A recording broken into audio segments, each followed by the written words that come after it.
Hello, and welcome to A VO's Journey. My name is Anthony Pica. This show is all about helping the new and upcoming voiceover artists grow their business, sidestep all the crazy things that I seem to step on. It is Friday, January 20th, and I've got a hot topic for you today. I'm excited to talk to you about it because I know it's on all of our minds. But I titled the video today, Don't Fear AI.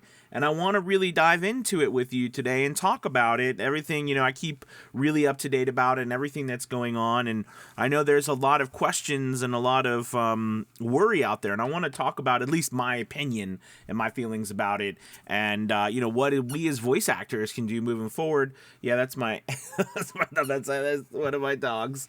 That's Cricket. Anyway, just real quick, make sure you hit that like and subscribe button. We're so close to 10,000 subscribers, so thank you so much, and it means the world to me. And also, make sure that you check out our link below to A VO's Journey Elite Academy. We have 50% off for joining the first month, just building a great community, and, it's all about helping you start and grow your voiceover business and staying ahead of the curve.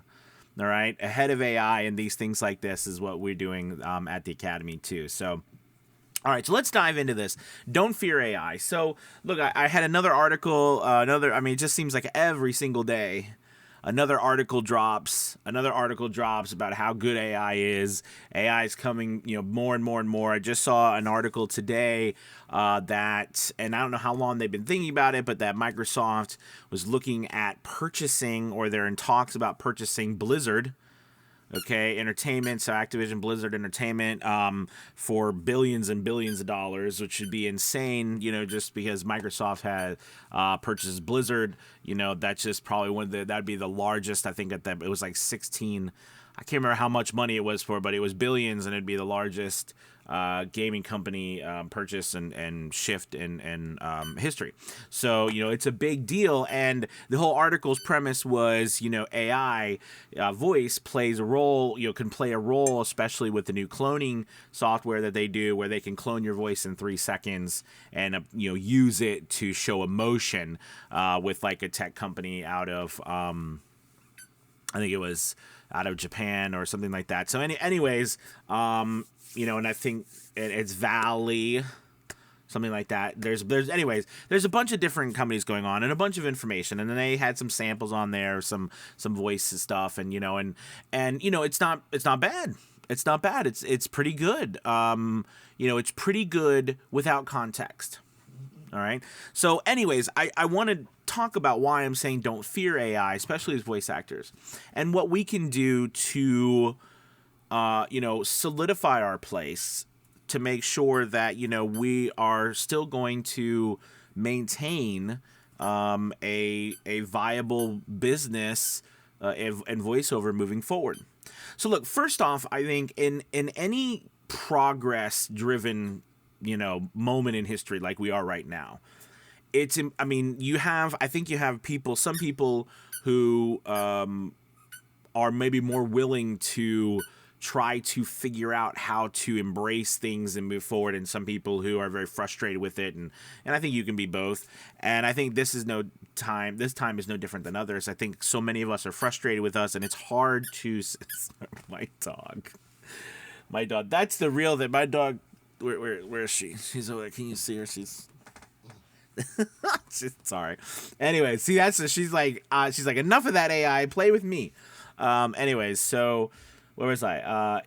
I was saying, the frustrations is, so many of us can struggle, I think, embracing change and making it a part of our business, using technology and these tools, or this technology as a tool for us, and also to see how does it affect the broader picture. So I think first and foremost, you have to consider that I think AI voice will open the voiceover market even wider than it's ever been. For better, for worse, okay? Sites like Fiverr and Upwork and these places spread the voiceover market to the world that didn't think they could ever afford a voiceover, okay? A real voiceover. And it changed the landscape, okay, starting with voices.com, voice123, these online websites, right, and moving into the freelance sites. I mean, it changed the landscape. And, we're not, I not really want to have a pricing discussion, just the fact that it changed the landscape and that more and more people that never before could get a voiceover could now get one, and a quality one, okay, because of the home studio. That was another thing, right? The home studio. But now with AI voice, you have to think about it. Now people everywhere who never thought of using voiceover are now thinking of using voiceover, okay, and trying to incorporate it into what they do. Okay, I have one of my coaches at the academy. She was hired by a magazine company to take all of their stuff and then read all their articles and turn it into digital audio base of articles and things where she's narrating all of these articles that they do, et cetera, et cetera. And the shift in the idea that more people in more industries and with social media streaming can use voiceover is massive. And this AI voice marketing, okay, is going to be a part of that growth, extreme growth for us. Okay, so that's first off. So first we have to think we're getting a massive boost in marketing. Okay. Number two, what does now separate you from an AI voice? We've talked about this. I've talked about this before, but I want to reiterate it. If you just consider, at least in my opinion, that an AI voice is like another voice actor, because they're other voice actors, which means they are actors, whether it's real or artificial. Okay? So this all, like number two, my second point, to me boils down again to acting. Your performance skills. Okay? An AI or anyone else can imitate what you do.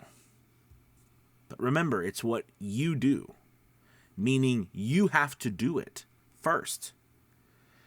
So the point here I'm trying to make is that you being a good actor, honing your skills, becoming a better performer, capitalizing on the unpredictable human nature and following what is happening in the world, that is all the power you will ever need to differentiate yourself. We're going to talk about one more after that. But your acting skills are everything.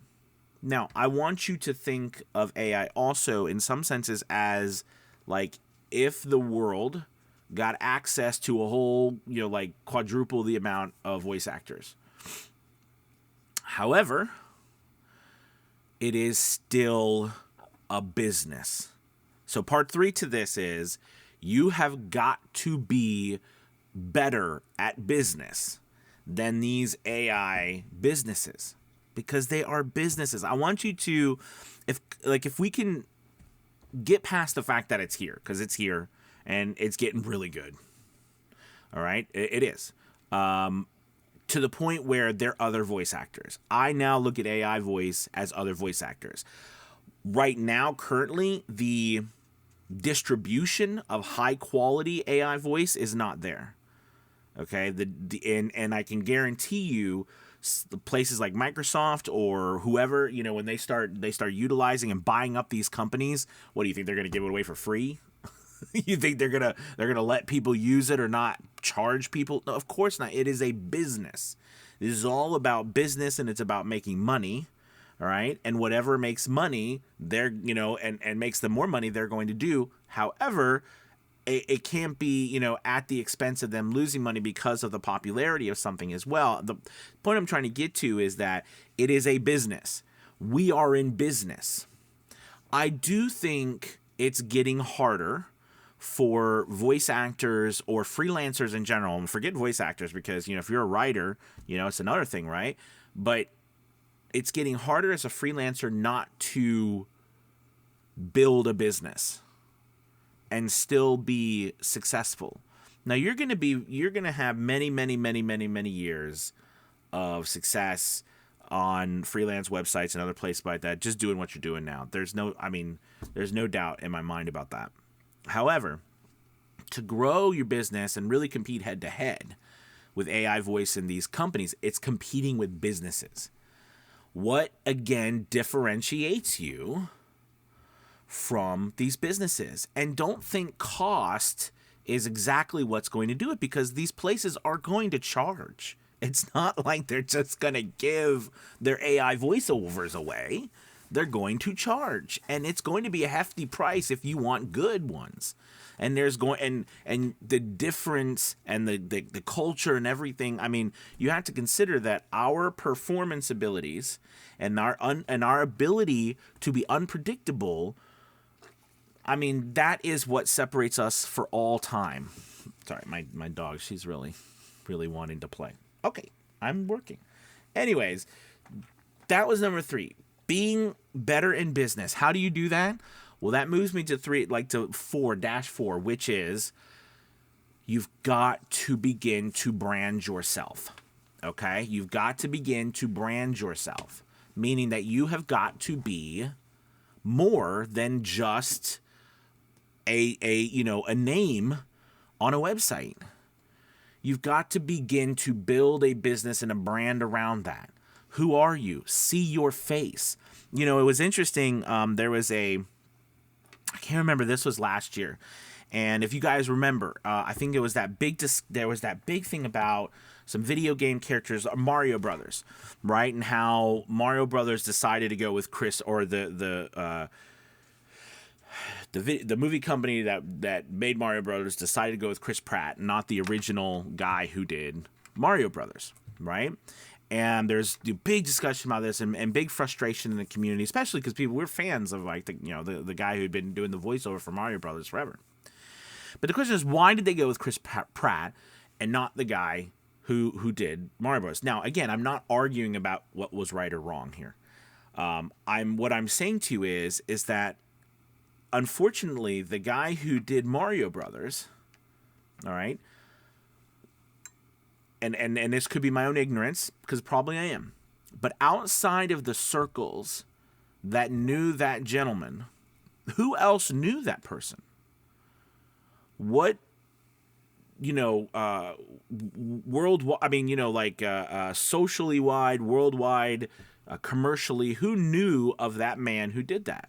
What brand did he have? What business did he have? All right. And then you look at someone like Chris Pratt. Now, again, I'm not arguing about Chris Pratt being a super famous people. That's not what we're trying to do. But what I'm trying to say is that I really do believe, here's perfect thing, Seth MacFarlane, right? One of the best things I think he did, not just as a voice actor, but to come out as a person and make himself as a person popular, branding himself, doing the things in person, being on screen, showing himself, doing these things, branding his business outside of just his voice. Now, those are on massive scales. I'm just using those as examples so that you kind of get the idea of, and where we can do this in a way smaller scale, but I'm saying that we have got to build something, some brand, some name, some business that, again, separates us from other businesses. And far too long, so many of us have not done that, right? We've been more like employees, okay, building a job and not building a business. I know this is kind of like a frank talk, and I don't mean to frustrate, upset anybody. That's not what the point of this is. But it is a point that I've been thinking a lot about, and especially, again, with the onslaught of AI stuff, you need to, for me, I like to really think about the context of things and then talking to people. So, calling people on the phone. When was the last time you called someone on the telephone to ask them, hey, how's your business going? Do you need a voiceover? What's your struggles with getting a voice actor right now? What's your struggles with voiceover? with work, voiceover work. When was the last time you did that? Have you ever done that? Have you ever talked to people? Talk to them. We are so saturated with, I'm not even going to post my phone number for you to talk to on websites. I've been talking a lot about this recently, like, amongst friends and like people in the academy and stuff. We need to capitalize and double down on what makes us special. And what makes us special is being human, is being real. Okay, that doesn't mean that we bash technology, doesn't mean that we shy away from it. It means that we accept it, but also exert, or glorify isn't the wrong word, but basically, glorify the fact that we're humans. Okay, and that there is a good benefit from us being able to talk to each other. Okay, is that going to be for everybody? No. There are going to be people who will use AI and think it's the greatest thing ever and there's no need for a human voice anymore. There's going to be those people, and you're going to hear that. Whatever. That's baloney. Because again, AI will be dependent upon what? It will always be dependent upon us as people doing something. Okay? I mean, maybe the day will come like Terminator or something when the robots are like Matrix when they take over everything. But that's not today. All right? So everything is still dependent upon us. You and me creating something, and everything else is imitating it. So I guess the last thing I want to say is don't stop creating. Don't stop trying new things. Don't stop pushing yourself. Okay? Is this possible to make it in VO? Absolutely. Will it continue to be possible? Of course it will. It will continue to be possible, and it will be possible, and it will happen. But you've got to look at this as a business, and that AI is a competitor. And we've got to be great performers and actors, which means we've got to work on our performance and acting. We've got to get coaching. We've got to get better at business. We've got to brand ourselves. We have to build sustainable, competitive companies. And yes, can you be a one-person company? Sure. But you've got to build something that is more than just you. All right? Okay, I know I got preaching, and I get preaching, and I apologize. I hope this has given you some insight into at least my opinion. And that's all this is my opinion and my thoughts and how I approach things. So like in my mind moving forward, I'm like, man, it gives me so many more ideas of how I can utilize this incredible amount of attention voiceover is getting. Okay, and that, oh my gosh, people are going to realize, there is voiceovers and AI, but that means I can also get human voiceovers. And I can, there's so, don't run away from it. Don't hide it. Don't put your head in the sand. Embrace what is out there and then make your play and build your business. Okay, and that's what my opinion is, and that's what I try to do in a VO's Journey Elite Academy. Is help other voice actors do that. All right, I took enough of your time. I don't even know how much time I've been talking, but thank you so much for listening. And we're gonna keep talking about it and keep utilizing every part of progress and change because we're business owners. All right, we succeed by changing with the flow of time. If we don't change, we will wither and die. Okay. But it starts by acknowledging what's going on. So listen, I hope you guys are having a great weekend. That was deep. That was deep. And now I put my dog asleep. So hopefully now she's sleeping. Hopefully I didn't put you asleep. Thank you guys so much. Make sure you hit that like and subscribe button if you like the video. And leave your comments and thoughts below. And I know there's some people will probably, and be worried and nervous and scared. And I understand. It is a scary time. And if you look at it from that point of view, and that's okay. But please feel free to post your comments below and what your thoughts are and what you're experiencing and what you're hearing. I think the more we as a community are together, the more powerful we are. All right. And the more we can help each other and raise each other up. Thank you guys so much for watching. All right. And thank you so much. We're almost at 10,000 subs. It means the world to me, like I said before. You have a wonderful weekend. I will talk to you on Monday. Goodbye.